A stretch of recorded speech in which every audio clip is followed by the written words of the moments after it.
Bill Gates की कहानी सुनकर लगता है कि वो कोई सुपर हीरो था, लेकिन सच ये है कि वो एक कमजोर सा चश्मा लगाने वाला पढ़ाकू बच्चा था।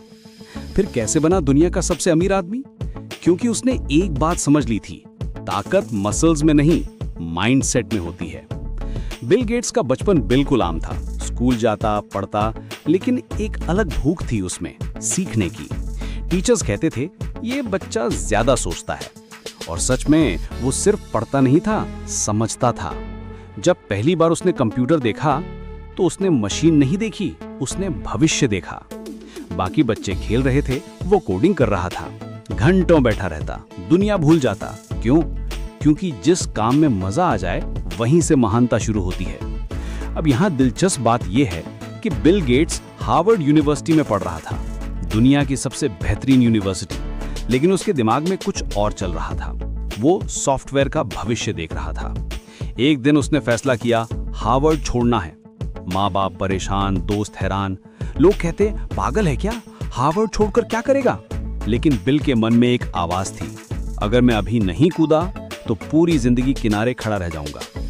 और फिर शुरू हुई असली कहानी। एक छोटे से कमरे में अपने दोस्त पॉल एलन के साथ बिल ने माइक्रोसॉफ्ट की नींव रखी। कोई बड़ा ऑफिस नहीं, कोई फैंसी सेटअप नहीं, सिर्फ एक सपना और 18 घंटे काम करने का जुनून। जब सपना बड़ा हो तो आराम छोटा पड़ जाता है। रात दिन कोडिंग, टेस्टिंग, सुधार।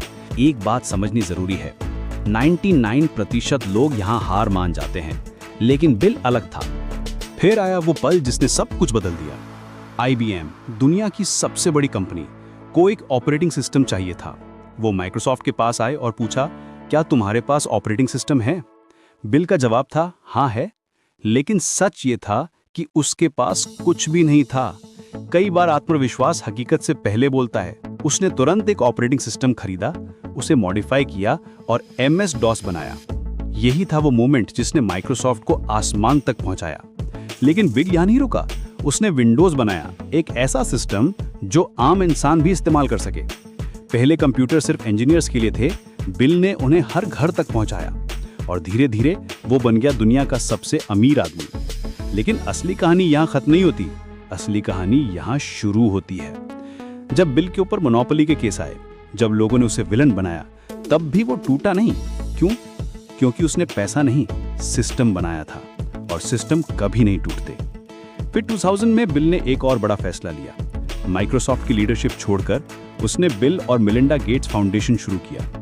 बीमारियों से लड़ना, गरीबी मिटाना, एजुकेशन और हेल्थ को बेहतर बनाना। क्यों? क्योंकि अब उसे सिर्फ अमीर नहीं, कामयाब नहीं, बल्कि उपयोगी बनना था। असली बादशाह वो नहीं जो ज्यादा कमाए, असली बादशाह वो है जो ज्यादा बदले। आज बिल गेट्स की कहानी सुनकर लगता है कि वो कोई अलग इंसान था, लेकिन सच ये है कि वो भी हमारी तरह का एक आम इंसान था। फर्क सिर्फ इतना था कि उसने अपने सपनों पर भरोसा किया, रिस्क लिया और एक्शन में आया। वो परफेक्ट कंडीशंस का इंतजार नहीं करता रहा। तो सवाल ये है, तुम क्या कर रहे हो? कब तक आइडियल सिचुएशन का इंतजार करोगे? कब तक सोचते रहोगे कि अभी टाइम नहीं है, अभी रिसोर्सेज नहीं है, अभी एक्सपीरियंस नहीं है? बिल गेट्स के पास भी शुरू में कुछ नहीं था, सिर्फ एक विजन था, एक पैशन था, और सबसे जरूरी एक्शन लेने का करेज था। या तो कहानी सुनते रहो या कहानी बनो। अगला बिल गेट्स किसी अमीर देश से नहीं, इसी भीड़ से निकलेगा, और हो सकता है वो तुम हो। लेकिन इसके लिए तुम्हें उठना होगा, कूदना होगा और अपनी कहानी लिखनी होगी, क्योंकि दुनिया उन्हीं को याद रखती है जो अपने डर से बड़े सपने देखते हैं।